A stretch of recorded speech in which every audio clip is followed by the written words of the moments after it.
ऊर्जा के स्वरूप को यहाँ चार्ट में दो भाग में डिवाइड करके बताया गया है। इधर स्थितिज ऊर्जा और यहाँ पे गतिज ऊर्जा। तो स्थितिज ऊर्जा क्या होती है, ये स्थिर रूप में होती है। जो संग्रहित रूप में होता है वो क्या होगा, स्थितिज ऊर्जा। और जो गतिशील कण होती है उससे जो ऊर्जा प्राप्त होता है वो गतिज ऊर्जा होती है। तो इसका जो फर्स्ट एग्जाम्पल है रासायनिक ऊर्जा। रासायनिक ऊर्जा क्या है, रासायनिक ऊर्जा जैसे अणु परमाणु बंधों से संग्रहित ऊर्जा है। भार, पेट्रोलियम, प्राकृतिक गैस, कोयला, इससे जो प्राप्त होती ऊर्जा वो रासायनिक ऊर्जा। फिर इसका सेकेंड उदाहरण नाभिकीय ऊर्जा। परमाणु के नाभिक में जो संग्रहित ऊर्जा होती है वो क्या है, नाभिकीय ऊर्जा होती है। फिर संग्रहित यांत्रिक ऊर्जा, वस्तुओं के बल का प्रयोग करने के परिणाम स्वरूप जो ऊर्जा संग्रहित ऊर्जा ये क्या होती है, यांत्रिक संग्रहित यांत्रिक ऊर्जा होती है।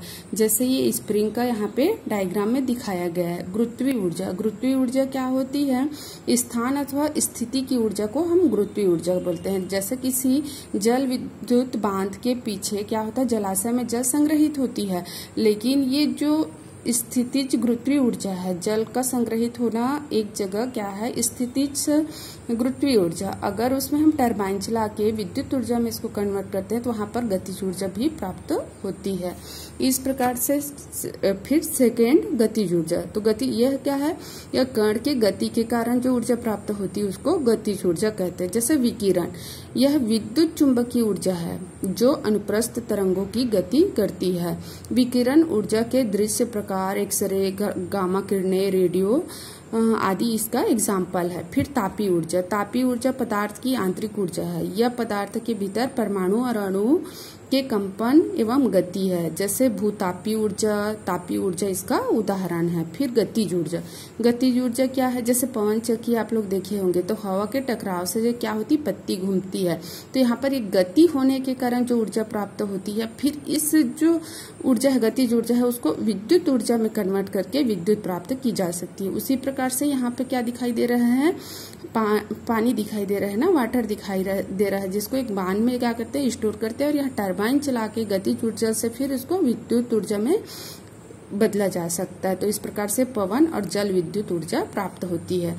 फिर है ध्वनि ऊर्जा। ध्वनि से प्राप्त जो होती है, अनुदैर्घ्य तरंग से पदार्थों से होकर गमन करता है, ये क्या है, ध्वनि ऊर्जा, ध्वनि से जो प्राप्त होगी। फिर विद्युत ऊर्जा, बिजली का चमकना क्या है, विद्युत ऊर्जा।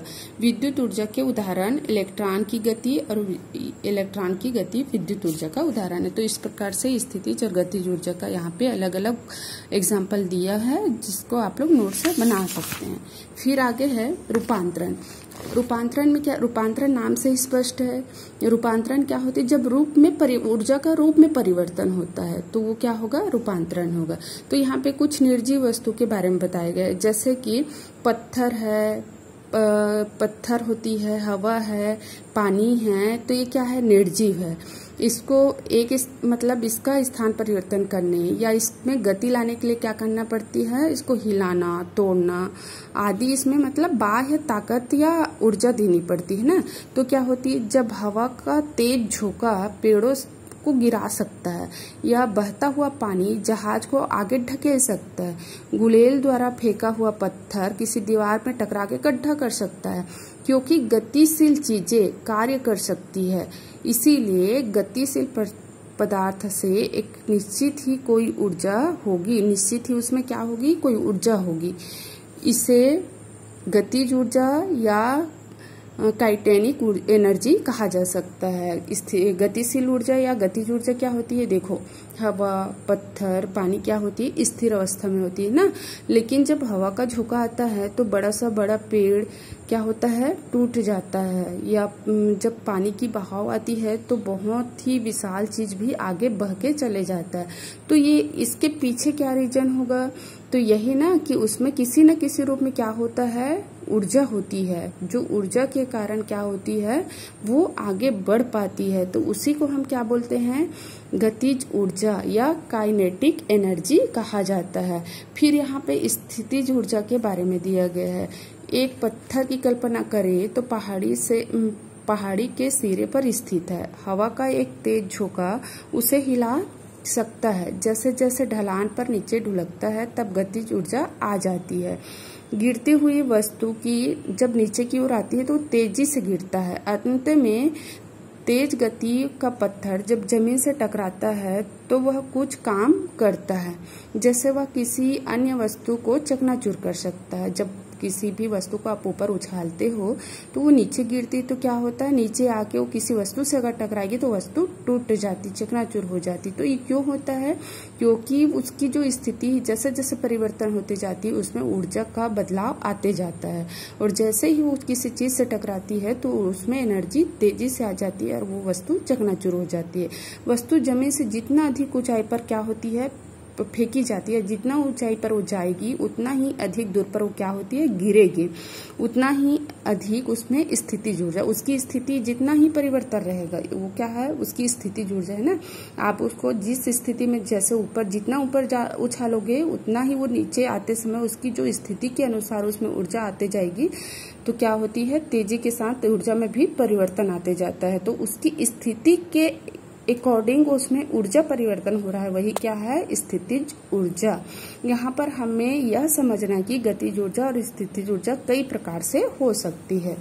सभी वस्तुओं के अंतर्निहित ऊर्जा होती, किंतु जब तक कुछ ऐसा ना हो जिससे उस वस्तु की अंतर्निहित ऊर्जा के किसी अन्य रूप में परिवर्तित हो, तब तक वह उसकी ऊर्जा के बारे में कुछ कहा नहीं जा सकता। जैसे कि जब कोई फटाका फूटता है तो उसके अंतर्निहित रासायनिक ऊर्जा, वो प्रकाशीय ऊर्जा और ध्वनि ऊर्जा, ऊष्मीय ऊर्जा और गतिज ऊर्जा में क्या होती है, बदल जाती है। देखते हैं ना, जब हम फटाके को सामान्य रूप से देखेंगे तो एक गोला आकृति का कोई वस्तु लगती है, लेकिन जैसे ही वो फटाका में आग लगाते हैं और वो फटता है तो क्या होता है, उससे साउंड भी आती है, प्रकाश भी सुनाई देती है, और वो एक स्थान से दूसरे स्थान छिटकता भी है। तो कौन कौन सी ऊर्जा उसमें प्राप्त हुई, ध्वनि ऊर्जा, ऊष्मीय ऊर्जा, प्रकाशीय ऊर्जा और गतिज ऊर्जा। लेकिन वो पहले क्या था, स्थिर ऊर्जा में था, स्थिति उसकी सामान्य थी।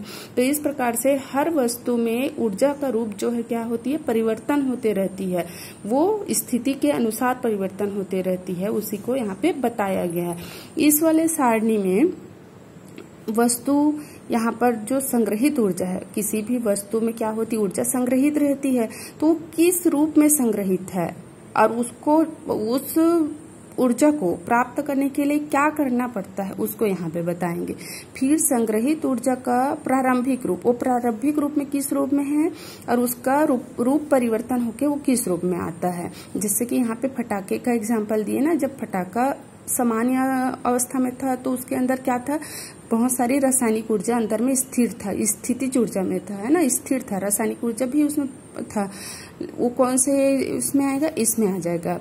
तो उसको जलाने मतलब उसका जो ऊर्जा है उसको परिवर्तन करने के लिए क्या करना पड़ा, उसमें आग लगाना पड़ा। तो ये यहाँ पर आएगा, उसमें क्या करना पड़ता है, आग लगाना पड़ता है। फिर उसमें जो प्रारंभिक रूप था वो कौन था, रासायनिक ऊर्जा। फिर वो रूप चेंज करके कौन कौन से में आया, प्रकाशीय ऊर्जा, ध्वनि ऊर्जा, ऊष्मीय ऊर्जा। तो उसी को यहाँ पे दिया। जैसे टार्च बैटरी, टार्च की बैटरी में इसमें जो संग्रहित ऊर्जा है उसको रूपांतरण करने के लिए क्या करना पड़ता है, जो ऊर्जा उसमें संग्रहित है उसका उपयोग करने के लिए क्या करना पड़ता है, तो टार्च की स्विच को ऑन करना पड़ता है ना। फिर संग्रहित ऊर्जा का प्रारंभिक रूप क्या होता है, रासायनिक ऊर्जा के रूप में रहता है। उसके अंदर सेल होती है ना, सेल में क्या होती है, रसायन होते हैं, तो रासायनिक ऊर्जा। फिर संग्रहित ऊर्जा किस रूप में परिवर्तित होती है, जब टार्च जलाते हैं तो प्रकाश प्राप्त होती है, तो प्रकाशीय ऊर्जा और विद्युत ऊर्जा। तो उसी प्रकार और बहुत सारी चीज दी है जिसको आप लोगों को खुद से बनाना है। अगर इस वीडियो को देख के ये समझ में आ गया आप लोगों को तो बहुत ही आसानी से आप इसको बना सकते हैं।